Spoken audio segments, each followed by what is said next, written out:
Oh wow. How's it Hey, going? pretty good. How are you? Not bad. I hear me. I don't like it. But as long as it's all good on your end. It looks like we're all good on my end. Nice. All Nice. right. No, I really appreciate you coming on. I really do appreciate that. This helps a lot. No, not a problem, man. Uh uh is it so for the show part, Oh, is it should I? Alex or Alexander? How do you Oh, hold on. Let me stop recording real quick.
All right, so this is episode 3, and I'm here with Agent Palmer. So, did you want to start off by just telling everybody a little bit about yourself?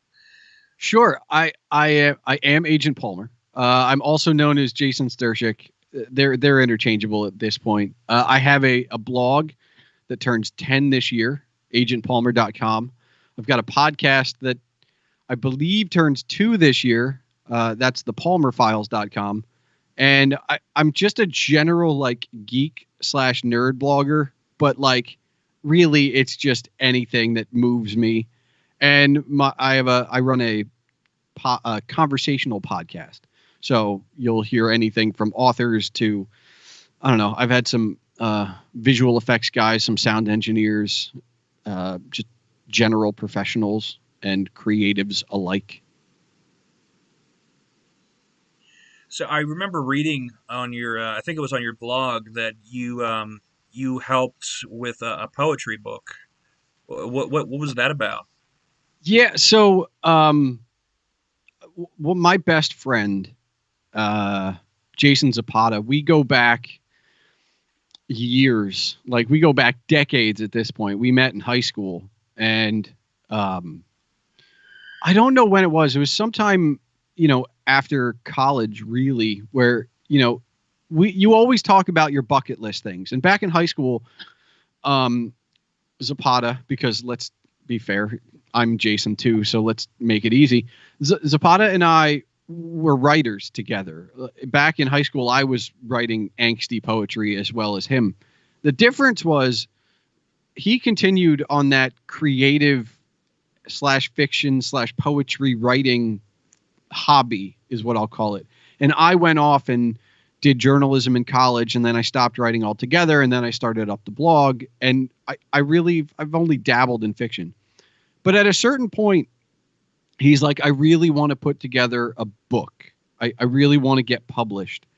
And so being the good friend that I am, now you got to remember, this is, I don't know, early aughts, whatever it is. But Zapata had been writing throughout high school and college and emailing us, not emailing his friends, right? There was a group of probably 15 of us. And I kept every one of those emails. So when he said he wanted to put together a book of poetry, I literally, like, we never really talked about it. I just kind of went, well, I know your stuff. And he's like, I don't know if I have enough. And I went through an email folder of mine. And I was like, here's all the stuff you've ever sent me. What here is workable for the book versus what you already have.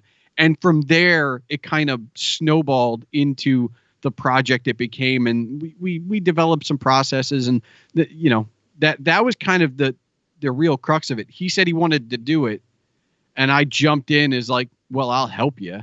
And I ended up editing his book and doing the layout. And we did the self-publishing route. At the time, it was CreateSpace from Amazon, which they've now sunset. It's turned into something else. But you can still get his book on Amazon. It's called Nocturnal Wanderings.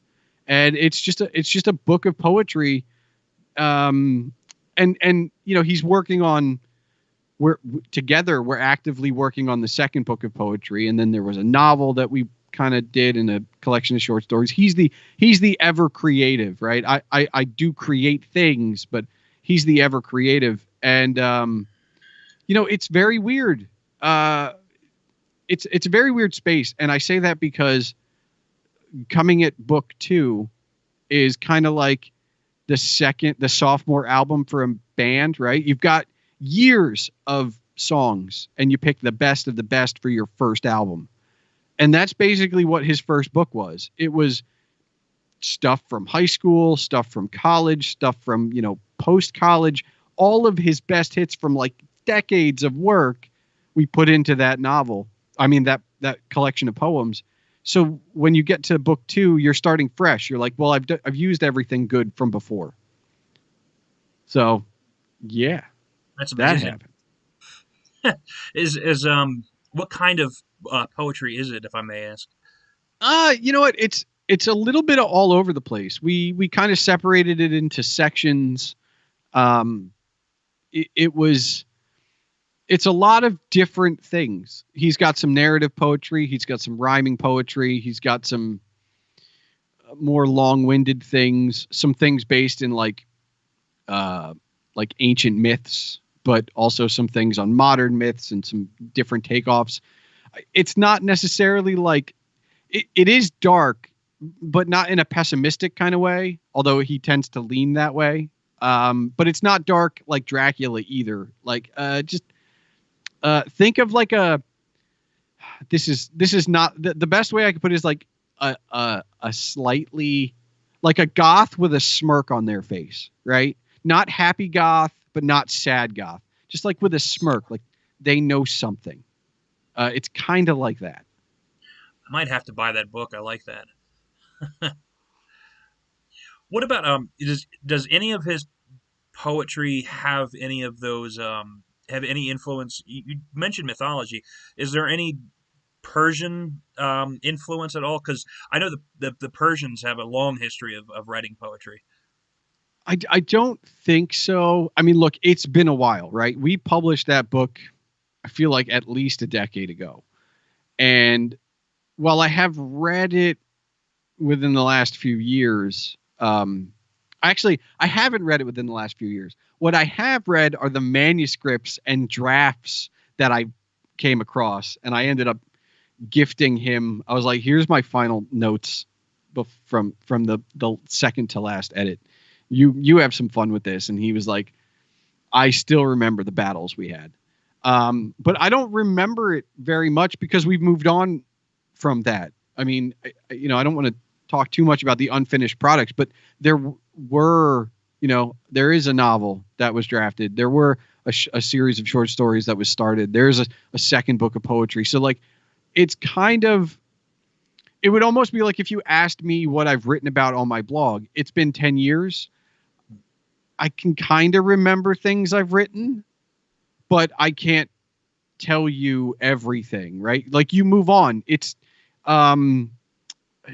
for better or worse, it's I finished that. What's next, right? And I understand there's the you need to sell these things or promote these things, but at a certain point you just start to move on. And honestly, I've moved on. Like, what's next? Either for me, for him, for whoever. Like, bring the next big thing at me.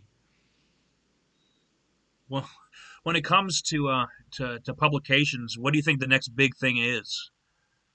It's hard to tell. Like, I'm my blog's 10 years old, which makes it new, right? Like blogging was around well before I started. And I've heard about the death of blogging since I started my blog, which was a decade ago. So for me, text is not going anywhere. Now I know about the rise of, e-readers and ebooks and digital books. Personally, I am the guy keeping print in print. I prefer a hard copy of a book in my hand when I'm a reader, and I have become a reader over the last, I don't know how many years, probably 8 or 9 years. I started reading a lot, and so I don't think physical books are going anywhere. But ebooks have kind of spawned their own thing, and it's kind of weird, but to say, but I think publishing in general is, where is your audience and what are you writing? Like there's a very intriguing documentary on Hulu.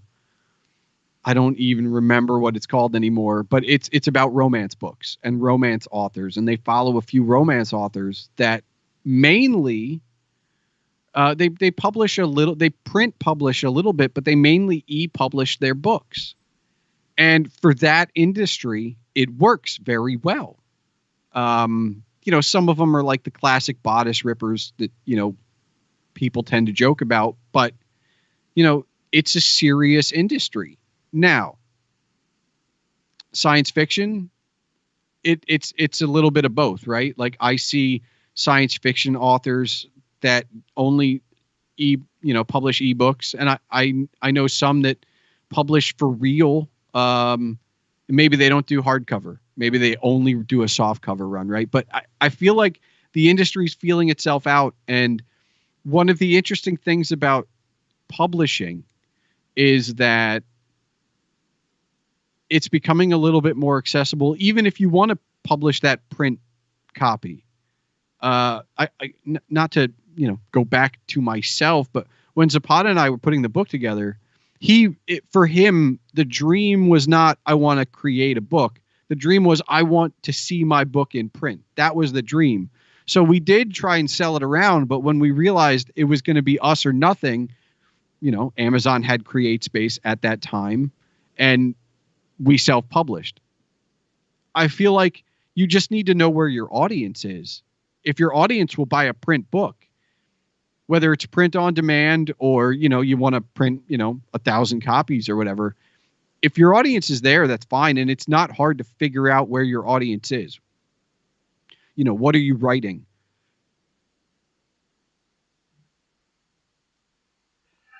I think my biggest concern with ebooks is you just don't have that.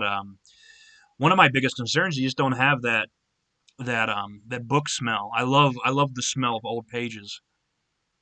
Yeah, and look, I'm right there with you. I've been reading nothing but older book. Not nothing. I've been reading through all of Len Dayton's catalog. Now, for those who don't know, that's where my Agent Palmer name comes from. It comes from the movies, a series of movies. Harry Palmer was Michael Caine, and he was in the Ipcress file was the first one. In the books, he's an unnamed spy. Excuse me. But in the movies, they needed to give him a name, right? So he's Harry Palmer, and I didn't want to actually crib it, so I'm Agent Palmer. But I wanted to read what he wrote, and Ipcress was the first book he wrote. And I've since read and reviewed 37 of his books, and I think I have 8 or 9 or 10 more to go. And I basically picked an author and went, I'm going to read all of his stuff. Now, it's not all I'm reading. I'm also reading all of Douglas Copeland's work, and I'm reading I do read all of Chuck Klosterman's books. And so there's these authors I pick up, but I also read, I have a very, very big interest in 60s NASA history, as far as the moonshot. So I've read a lot of autobiographies about that. I have a soft spot for technology. But what it means is a lot of the books I'm reading or collecting or what's next in the series for, whatever I decide the series is, are older books. Now, of late, I have started reading some newer things. Last year, and I was actually lucky enough to have the author on, I read a book called Norfolk Gloss, which was this wonderful epic sci-fi book by Essa Hansen, and it's part 1 of a trilogy, and book 2 comes out this fall. And I was able to read Melissa Mears' book, All Right, All Right, All Right, which was the kind of like an oral history of the movie Dazed and Confused. So I am picking and choosing, and I'm trying to move around as a reader to read different things. So to me, I'm with you. I want the book. I want it on my shelf. I want to see it. I want to be able to pick it up. I want to be able to touch it. And more than the smell, for me, I like seeing my bookmark move. I like, seeing the bookmark about a quarter of the way through and then reading for a couple hours, putting it away, going to bed, waking up tomorrow and seeing that the bookmark is now halfway through the book or whatever, 2/3, who knows. That for me, and there's nothing digital will ever be able to replace turning a page. It's never going to happen. Never. Well, you definitely have a soft spot for a lot of different kinds of literature. Who's your favorite? Who do you think your favorite author is? It's hard. I mean, I have a bunch, right? Like, I've fallen in love with Dayton the more I've read. And with Dayton, because I set out to be like, I'm going to read everything he wrote. And he wrote, look, he wrote 4 books about the unnamed spy / Harry Palmer. He wrote 10 books about Bernard Sampson, and I've read 7 of them so far. The final trilogy is coming. It's on my to-do list, but I have the books on my shelf. But I've also read a lot of his nonfiction because he wrote a lot about World War II history. And I was not that interested in World War II, but I now know more about it than I ever did. So Len Deighton has to be on the list because I think the more time you spend with these authors, the more time you fall in, the more ability you have to fall in love with them. Douglas Copeland is another one. I'm in that recently named geriatric millennial group. I'm an in-between generation. Douglas Copeland is very much writing Generation X stuff. But because all my friends are older than me and I have that Generation X mentality, Douglas Copeland's books speak to me in a way I don't think any other authors have. Except for maybe one, and that's Chuck Klosterman, who's got this weird kind of, he enjoys the same music I do. He enjoys the same sports I do. And he's got that kind of geeky, I still like movies kind of thing going on. So I think somewhere in those 3 authors is my favorite. But I hedge my bets and tell you I reread Jurassic Park and the Lost World recently. And Crichton, I fell in love with his stuff all over again. And I haven't read any science fiction in a very long time. But I'm sure I could fall in love with Asimov again. Asimov's good. There's so much out there, and I mean this sincerely, that all over my house, I think I have a bookshelf in every room except maybe the kitchen and the dining room, and there's books on most of those things. So in my office, behind me, I know is my collection of Len Deighton. Behind me and off to my left on that bookshelf is my collection of Copeland. Downstairs is my collection of Klosterman. But I'm looking around the room at all these other authors that are just fantastic. And that doesn't even take into account the fact that I absolutely love autobiography. Because while I know there's some embellishment, it's nothing like getting the story from the source. And I try and be a well-rounded reader because I feel like it gives me a better appreciation for when I read fiction is when I read real things and I have something else to compare it to, whether it's rock stars, actors, politicians, astronauts, you name it, mathematicians. I mean, I'll take it all. And one of the things I've learned from my forced reading of Dayton, because it was like a challenge to myself, is I can literally read anything. Like, I wasn't interested in World War II history, but I've read an entire book on nothing but like the technical information and history of every airplane that helped win the Battle of Britain. I was still interested. You can find a way to get interested in any book. There's so much out there. Favorite's hard, but I mean, I just gave you a list of a bunch. Yes. I mean, I guess the other thing is, and not to just be like, hey, go to my website, but I'm thinking to myself, I've been in digital marketing for a career for a very long time, and I've audited some websites. Now, some blogs tag everything in every keyword they possibly can, and I feel it defeats the purpose if you go to somebody's tag cloud and they've got 5,000 tags, right? So I try and keep it to things I use commonly. J.R.R. Tolkien, Douglas Copeland, Len Deighton, and Terry Brooks are, I believe, the only 4 authors that have a tag in my tag cloud. So I guess I gravitate towards reading and writing about their work more than anything. So that must say something else about where I put them on my pedestal. Terry Brooks and J.R.R. Tolkien. Those are some really good names, by the way. Well, Terry Brooks, Zapata got me into Brooks. I was always a Tolkien guy, but Zapata got me into Brooks, and I've read the first 1, 2, 3, 4, 5, 6, 7, 8, 9, 10. I've read the first 10 Shannara books, and I have 4 more. I have that final trilogy to go. But he also turned me on to the Word and Void series, which I'll read after that final Shannara trilogy. So I'm and look, it's very different than Tolkien, but I absolutely fell in love with the world. He's like, just give it a shot.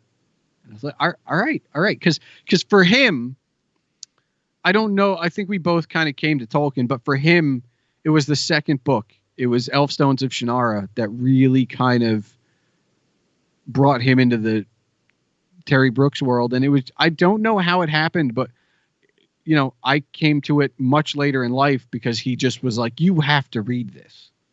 I was like, all right, let's do it. So I did. And I'm thankful for it. What about C.S. Lewis? Do you have any interest in him? I've read the first, I want to say first 3, right? I've read, with my uncle's something, Lion, the Witch, and the Wardrobe, and Prince Caspian. I don't know if I've read any others. Like, I have read the Screwtape Letters very long time ago. I like Lewis. I feel like the religion's a little heavy-handed, if I'm going to be honest, by comparison to, say, like Tolkien or Brooks. But you know, outside of that, he can build a world just as good as the others. So it's enjoyable. I haven't revisited them.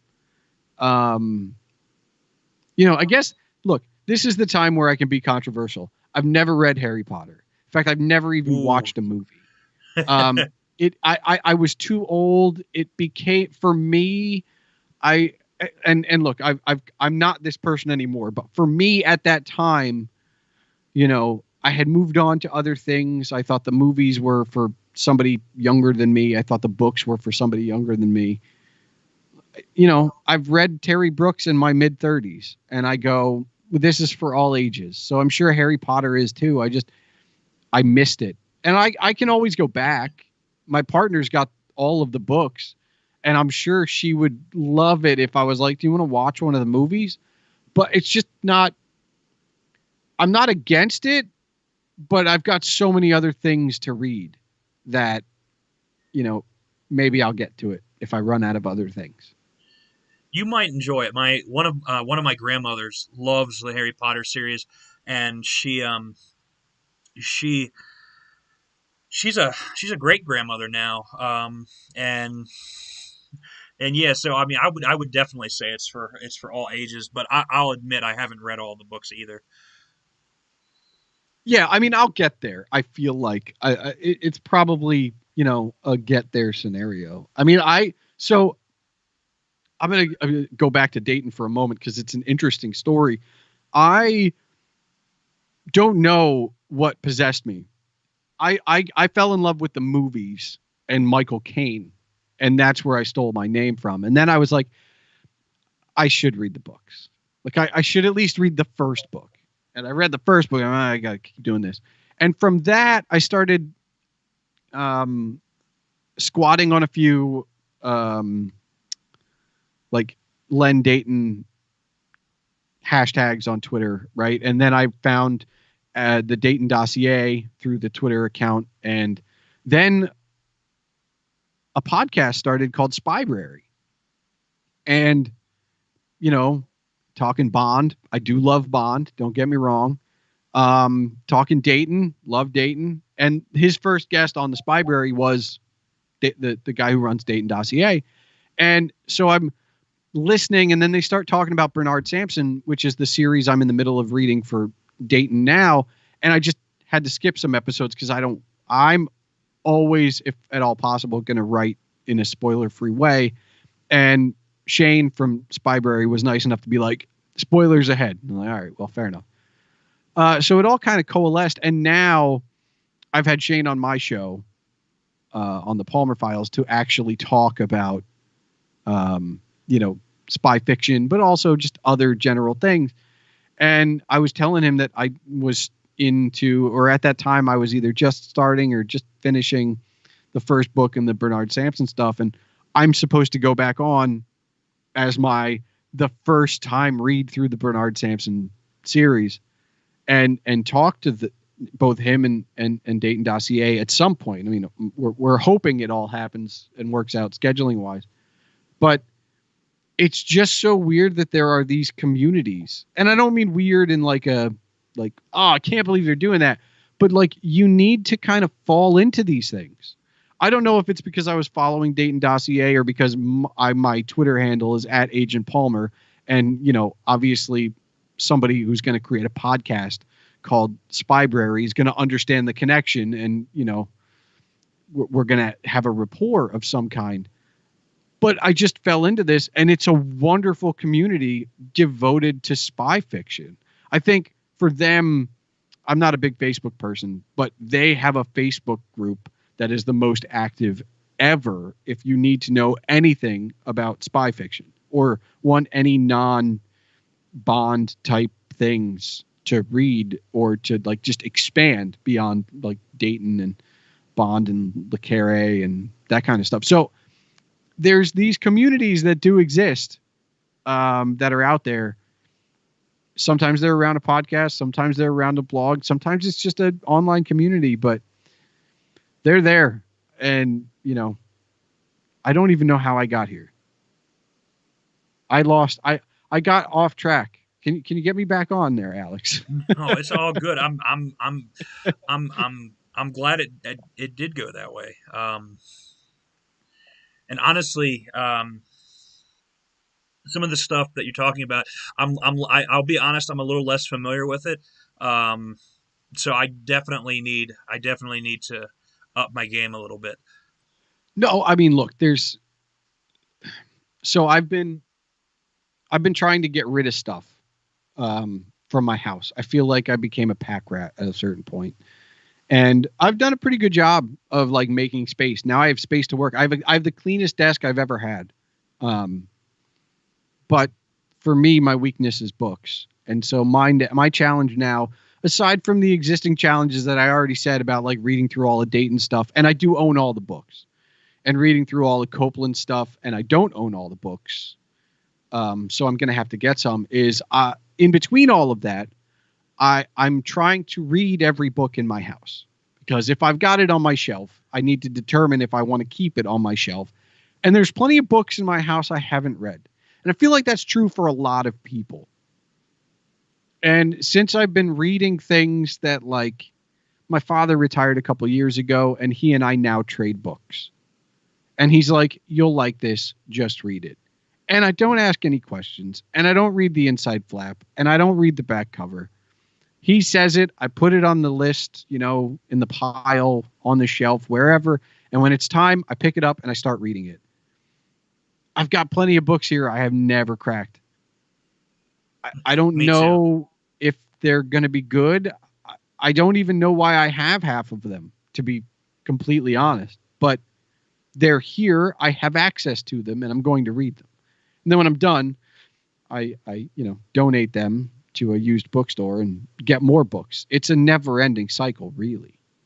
That's what I end up doing is I usually like donate to Goodwill. So I do pretty much the same thing with some of my older books. But I have so many books that I literally had to get a storage shed just to put the rest of them. I have a place to put them all. But I'm the same way. I really need to read them one by one and determine if I want to keep them. And look, if you really want to know, because I do write a lot of good reviews, because I don't want to waste my time on negativity. I read one book. There was only one book in the history of at least the blog of the last 10 years that I gave a negative review to. And I'm not going to tell you what it was. You're going to have to dig through my site for that one, because it was years ago, but I don't know when. And I don't like calling it out, because it was at a certain point, it became a hate read. It became okay, what the hell is this author going to say next? And, I gave it a negative review. It's the only book I've actually I can say I hate red. Everything else, look, I finish what I start. And usually I can find something good to say about them. Just one bad one. And you could say that means I've got good selective taste, and I've been pretty safe in some of my things, but as I go through this, I don't know, self-appointed challenge of reading every book in my house, it's going to get interesting because some of these books I don't know, maybe they were from somebody else's collection, like a roommate from college, or, you know, a book from like my parents when I was still living there in high school that ended up on my shelf that got moved around with me to college and my first apartment and now my first house. Like, I don't know, but I'm going to find out. It's going to be interesting. And, you know, I'm along for the ride. Now, when it comes to finding out how I feel about all these books, it's going to take a while because I have, for Agent Palmer, I have a few friends who graciously lend their eyes as like an editor for me, which is more or less like, does this make sense? Have I spelled everything properly? Because spell check is only so good. If you misspell "for" with a U by accident, it doesn't catch that context for you because it's still properly spelled. So I always like to have a second pair of eyes. And one of my oldest editors, who's kind of been with me for more or less all of the 10 years, challenged me this year in 2021. He's like, dude, at the end of 2020, you were writing a lot of book reviews. And on your own site, you say, of all things geek, I am, but you've just been doing books. So like, where are the movies? Where's the television? Where's the games? Where's the other things of geekdom beyond books? And I was like, all right, I hear you. And he's like, so I want you to make sure that your book reviews are only every other post. It's like, I can do that. You know, that's 2 book reviews or 3, depending on, you know, how the breaks go. A month, and 2 or 3 other posts, you know, that I have to write, which is fine. And, you know, we're recording this in May or at the end of May, basically. And I've successfully done that but what it means is that I've got the next 2 months of book reviews already drafted because I read much faster than I do anything else. So it's going to take a while unless I do like a purge, right? Like, and I've been thinking about it because from a content perspective, it might be like, this is book week. Here's a week of just 5 posts about books that I want to share with you, and I'm sick of waiting. But it's going to be a while. But I also know that not every book is going to be a winner. I may not be hate reading like I did that one book, but some books take 2 weeks, even if you're picking it up every so often, versus other books you just can't put down and you're done in a weekend. And obviously life happens and that impacts it too. You know, I'm super tired. I can only read a chapter and not 5. But it's kind of the same thing as if you go to a library or a bookstore. There's so much in there. And I feel like if we all challenged ourselves to get out of our comfort zone, and that's kind of what reading what's in my house does. You know, I've got a copy of Don Quixote, and I've got a copy of Don Juan, and I've got a copy of Dante. If I've read 5 pages of any of them outside of like a literature class, I'd be shocked. But they're in my house, which puts them on my list of challenging myself to read everything in my house. Game on. Like, who knows? Maybe I'll absolutely hate it. But odds are I won't, because I've gotten used to reading things that are not quite what I'm used to. So I think that's important. You know, and I'll tell you this. I don't know when I posted it because, again, I've read so much. I scroll through Reddit on occasion, probably once a day. I just scroll through and see what I see. And somebody had literally said, this book, The Magus, changed my life. And I was like, well, I could use a change. It was that simple. I found an old copy of The Magus. I bought it. I put it on my list. I read it. I was about a third or a quarter or a half of the way through, still going like, because Zapata and I talk about what we read. He's like, "What are you reading?" I'm like, "I'm reading the Magus," and I'm like a third of the way through this. I have no idea what the fuck it's about, but it's really good. That will happen. Sometimes you got to wait till the end for it to all come back or make sense or what have you. But I'm excited. It's one of the few times I've challenged myself where I'm like not sure how it's all going to turn out, but I'm still excited about what might happen. So I love that. And if I mean, not to self promote, but like most of the time, if it's a positive review, it'll end up on agentpalmer.com. Can't guarantee for every book will end up there. I'm sure at some point I'll read a book that I have no opinion of. Like it's just like, man, well, that was a book, had a beginning, a middle, and end. It had a story, but nothing to write home about. But I usually try to share something because, if it's nonfiction, I just write a review, an honest review. This is what it's about. This is what I thought. If it's fiction, I always try and write spoiler free if I can, because new book like Ready Player 2, I just reviewed, old book like Jurassic Park or The Magus or going back to the Ivkris file, or even when I get to like Don Quixote, like potentially someone reading my blog, it could be their first time hearing about the book. And I don't want to spoil it for you.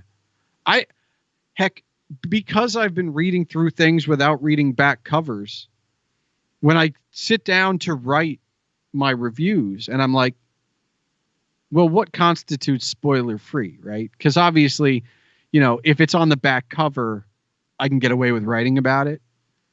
But there are times when I've read the back cover and I'm like, I'm glad I didn't know that was the turn.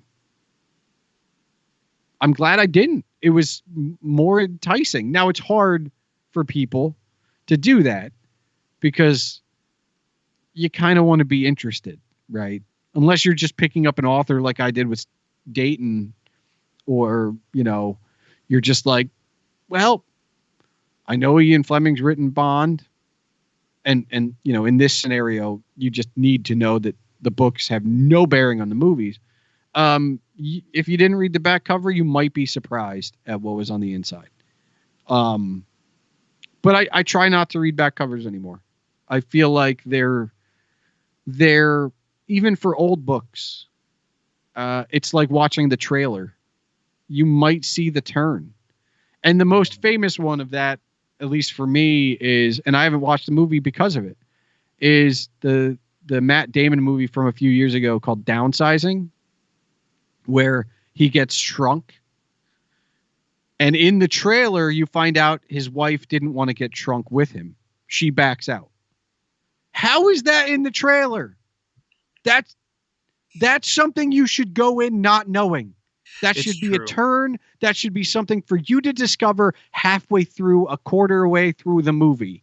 That shouldn't be in the trailer.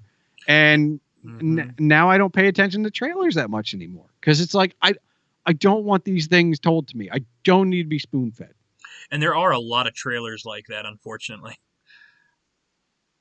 Yeah, and there are I'm telling you, I'm shocked at the number of book dust jackets that do the same thing. So just try not to read too far in. And you know what? If you're really looking for a book, ask around. It's the best way to go in as blind as possible. Because your friend will tell you, oh, you're looking for a good book? I got a book for you. This is what it's about. And that's it. They'll give you the bare minimum because they don't want to spoil it for you. And if they're a really good friend, they're going to want to talk to you about it. So they're going to want to know what you thought about the big turn without spoiling it for you. Oh, he dies at the end of Act 3. They're not going to say that. They're going to wait. So you call them up and be like, what the fuck, dude? He died at the end of Act 3. Yeah. Sorry. No, you're good. I would not be happy if I ever had a friend that would spoil a book for me. And yeah, I don't think anyone really would. Yeah. I mean, they want you to have the same experience they had.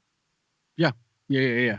Ask around. I mean, if and look, and I've had this before, and I've had this conversation before because I think reading is important, and I don't say reading is important because I'm a reader. I say it because at one point I wasn't. I grew up as a reader. I read a ton of books in like middle and high school. And then I got to college. I went from reading in high school, maybe a couple books a month to college where there was required reading for whatever, English class or, whatever class you had to do. And then I read maybe 3 books for pleasure a semester. And then I stopped reading altogether after college. And at some point I was like, and you know what? I don't know what spurred it on. I know it wasn't New Year's. It was just kind of like, I picked up a book and I was like, I like this. I should do this more often. Trust me when I tell you, you will enjoy reading. Like, I know not everybody enjoys reading, but you will. And I feel like it comes with age as well. I'm, you know, it ebbs and flows. But right now, I cannot see myself ever not reading ever again. Yeah, sometimes there's weeks that we're busy and that's fine. But I'll tell you what, it starts with minimal effort. I'm going to read 5 pages a night. That's it. 5 pages a night. If reading puts you to sleep, you're still going to be able to get through 5 pages before, you doze off. And then if you're really liking the book, all right, maybe I'll read to the end of the chapter. If you're really liking the book, maybe it's 2 a.m. and you should probably turn the light off and go to sleep. And not every book is going to be like that. And you don't have to be like me. If you don't like the book, you don't have to finish it. That's just a thing I have. I have to feel like I have to finish it. But if you get in the habit of picking up the book, whatever that first book is, before bed for 20 minutes every night, you'll be surprised how quickly that first book goes. And you go, all right, what's next? And it's just that simple. It's 5 pages, which for the average reader is 20 minutes, depending on the book. It could be much less, could be much more. Depends on the book. So I like to tell people, you're looking at about 4 minutes a page, give or take. But it's not a lot. And it helps to do a little bit at a time and not try and be like, I'm going to read this book this afternoon. Because we all have life and the phone's going to ring or the email notification or the text message is going to go off. It's fine. But you can give yourself those 20 minutes and it'll be worth it. You'll learn things. You'll laugh. You'll cry. I'm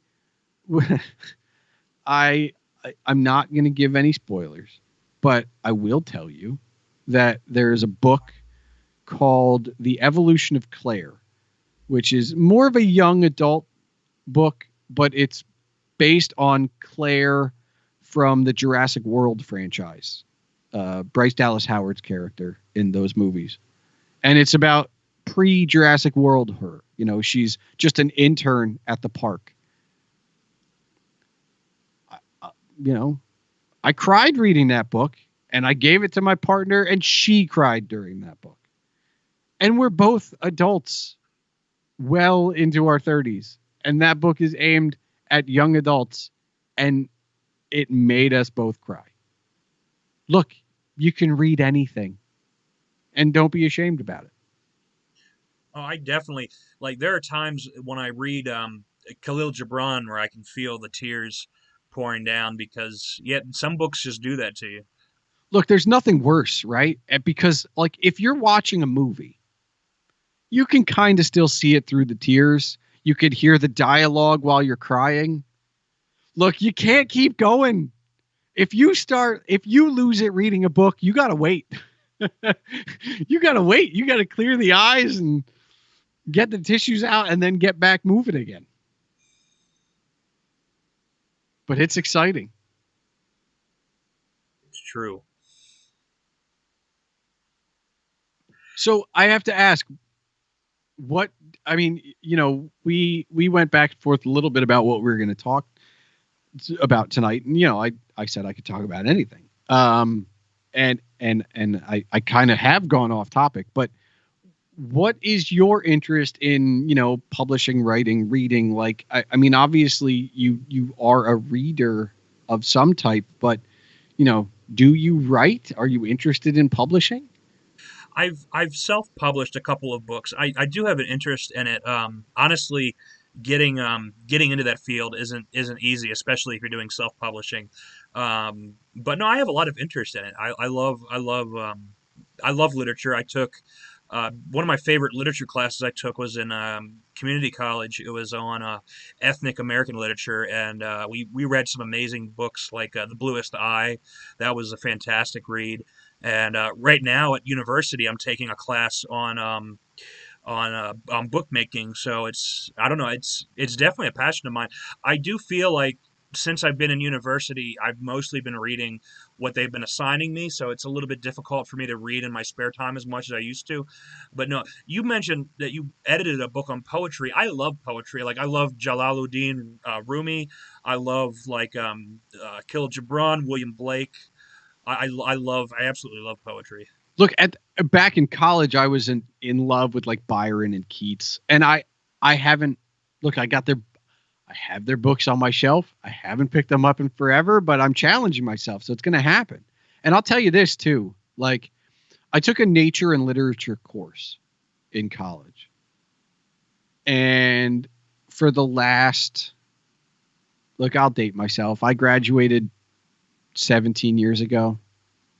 So this book has traveled with me for 17 years. It's called The Meadow, and I'm reading it.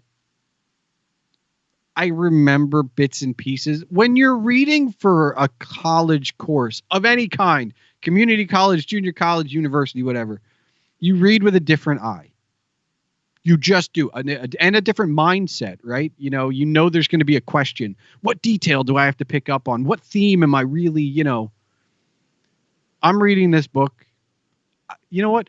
It's better than I remember, number one. But again, I'm reading it because I want to, not because I'm being told. Am I going to keep it? Probably not. But I'm not upset I revisited it one last time. You never know. I feel like giving it a positive review, if I could send that review to my former professor, who, I mean, let's be fair, I don't know any way to contact him because he's long since retired, but I think he would be like, see, I told you so. But again, what are you going to tell me at 20 that I'm going to like actually like me at 20? No, I think I know myself at 20. I mean, I know myself in my late 30s now, but mid 20s, forget about it. Early 20s, forget about it. So I'll tell you what, man, save those books, because if you revisit them years down the road when you're not reading to write an essay or to pass a final, such a different experience. I'll tell you what, to be fair, I did get a pretty late start on college. I didn't start college till I was 24. It's So fine. I'm still saying, like, you're going to be a different person in your late 30s, early 40s. Like, I believe that. and I still think there's no way I would have read this book with this eye back then. That's the thing with any book, though, isn't it? Because uh, you reread any book, you're going to get something new out of it. You're a different person. And I know the cliche is I'm a different person today than I was yesterday because of what I went through. Right. But it's true. Like I reread Jurassic Park. I don't know why. I was just kind of like, it's on my shelf. It's staring at me. I know the Jurassic World franchise has borrowed some bits and pieces, and I was like, I want to know more. It's Jurassic Park as just a 5-movie franchise, or at the time 4, and eventually it will be 6. Just as a small canon, I was like, I want to know more. And if you want to know more, you go to the source material. And I hadn't read that book since basically it came out. So I was like, all right, I'm gonna reread it. I'm a different person. I appreciate Malcolm in a way, in the book, in a way I never thought I would. And I've been, it just dropped. Season 3 of Camp Cretaceous just dropped on Netflix. And I'll tell you what, as canon goes, that even though it's, more tied to the world than the Park trilogy, it's fantastic. And you go back to the books and you find out why and exactly what's, where they're pulling little things from. Always go back to the origins. And if the origin's a book, there's always going to be things they skipped that you're going to love. So, yeah. That's awesome. Have you taken any other literature-based classes? You mentioned one. Let's see, nature and literature. I mean, I know I took a poetry course, and I just actually recently went through my final poetry portfolio, and there were a couple decent pieces.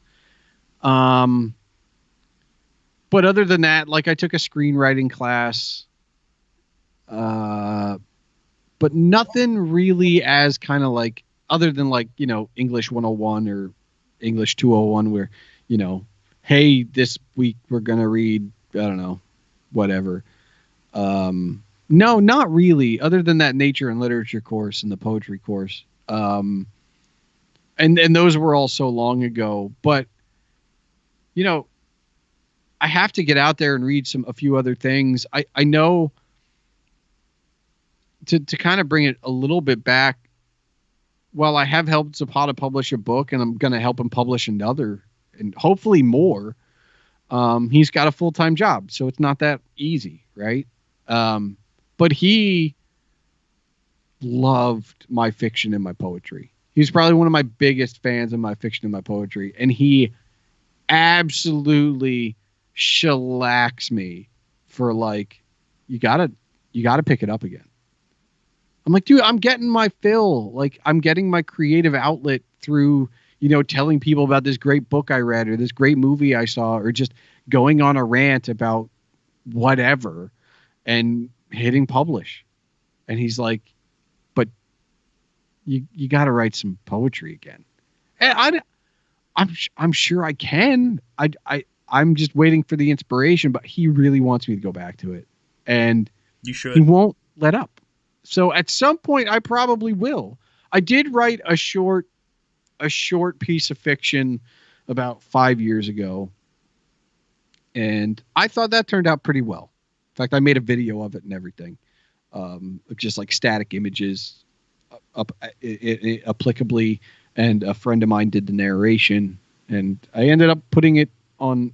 I think it's an episode of the podcast. I don't remember what episode offhand, but there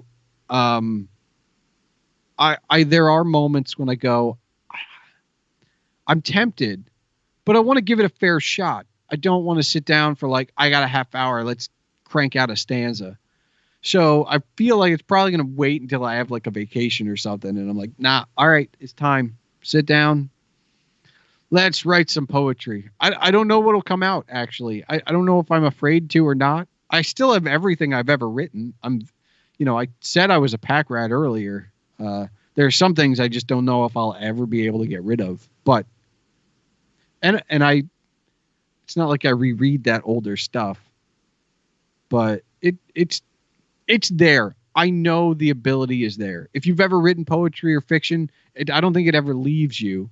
But like riding a bike, which is a bad cliche because it's true. It's the same with anything else. So I'm sure it's still in there somewhere. I have to make the effort. And right now, I'll be honest, I haven't. I have an interesting question. This is a little off topic, but Yeah. since I decided to try something different for university after I graduated college, and I decided to try being an art major, and I was wondering, do you consider literature, maybe more specifically poetry, to be in some way a fine art? Um, yes. I don't think there's any way for it not to be. I mean, it technically it's the literary arts, right? Technically, we just don't call it that. We call it, other things. But Yes. I mean, it's all art, really. Like, I have 2 degrees. I have an associate's in arts, and I have a bachelor of arts. Now, they're in communications, although I think the associate's is in liberal arts. I don't actually remember what like official major I had declared for that, because after 2 years, I still didn't know what I wanted to be. But they're all technically arts, right? And I wasn't an art major, and I still got of arts or in arts, so to speak, on both of my degrees. So yeah, I mean, 100%. Plus, from what I remember of my poetry class, it's not just about the words on the page. It's also about the spacing. Are you going to center it? Are you going to left align it? I know, because I recently went through that portfolio. There was a poem, and I don't remember anything of it other than it was completely left aligned except for whatever the punchline was. The punchline was right aligned. I made you, as the reader, move your eye all the way across the page to get the final punchline. Now, I'm moving your eye. I'm making you think. How is that not just like a painting? You have to move your eye to move it around. So for me, and you may be literally preaching to the choir here, yes, of course. Literature is the arts. Yeah, 100%. The plays that we see, Shakespeare, like, that's not the arts because it's acted. It's also the arts in its written form. So 100%. Yes. It feels so good to hear someone else say that. I love it. I love it. I agree 110%. Yeah. No, I don't know if, and you know what? Ask a science major. That would be interesting. Ask somebody who got a BS and not a BA, and I think you might get a slightly different answer. But true. Yeah, no, 100%. Yeah. Wait, it's been fantastic. You've been an awesome guest. Did you want to do any promotions before we go, for your website or anything? Yeah. You can check most of my book reviews out, at least the ones that have been published, on agentpalmer.com. And the podcast is wherever you find your podcast, Spotify, Apple Podcasts, et cetera. But you can just go to the Palmer Files at .com. And so there you'll find a lot of different things. If you liked this conversation, I have spoken with a lot of authors, and I try and title things well, at least as far as the podcast goes. As far as the blog goes, just if you're interested, because I wanted to be a little fancy when I did my categories. So, the written word, in my tags, you'll be able to click on book review as well. But, the written word is what I call it. I also call it the big screen and the small screen. Because why not? And that's that. If you want, my main social media is Twitter. So you can just hit me up at Agent Palmer. And I'm fairly nice. And as long as you don't attack me, in which case you'll probably just get a sarcastic gif. Hopefully there's no attacking, but thank you so much for being with me. Oh, thanks for inviting me, man. It was wonderful.